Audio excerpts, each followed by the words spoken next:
बहुत पुरानी बात है। गांव में अकरम खान नाम का ताजिर रहता था। उसकी पहली बीवी के इंतकाल के बाद सिर्फ दो मासूम बेटियां रह गई थीं, फातिमा और मारियम। अकरम ने दूसरी शादी शबनाम से की। शबनाम निहायत जालिम थी। अकरम की गैर मौजूदगी में वो दोनों बेटियों को भूखा रखती और घर का सारा काम करवाती थी। 3 साल बाद जब अकरम तिजारत से वापस आया, आपकी बेटियां बदतमीज और चोर हो गई हैं। क्या? गुस्से में अकरम ने उन्हें जंगल में छोड़ने का फैसला किया। उसने अपनी टोपी लकड़ी पर रखकर बंदर बिठा दिया। बेटियों को लगा उनका बाप वहां है, लेकिन वो उन्हें अकेला छोड़कर भाग गया। बेटियों ने जंगल में एक खाली झोपड़ी ढूंढ ली। वो फल बेचकर अपना गुजारा करने लगी। साल गुजर गए और दोनों बहनें बारी हो गई। एक दिन रियासत के बादशाह असद खान और उसका वजीर शिकार के लिए जंगल आए। बादशाह ने फातिमा को देखा और उसकी खूबसूरती से दांग रह गया। उसने उससे निकाह करने का फैसला किया। महल जाते वक्त फातिमा ने रास्ते में सरसों के बीज गिराए ताकि मरियम उस तक पहुंच सके।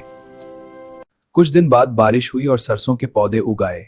मरियम उन निशानियों का पीछा करते हुए महल तक पहुंच गई। दोनों बहनें एक दूसरे से मिलकर बहुत खुश हुई। फातिमा ने मरियम की शादी वजीर से करवा दी। जिन बहनों को जंगल में चुरा गया था, वो आज महल की शान बन गई।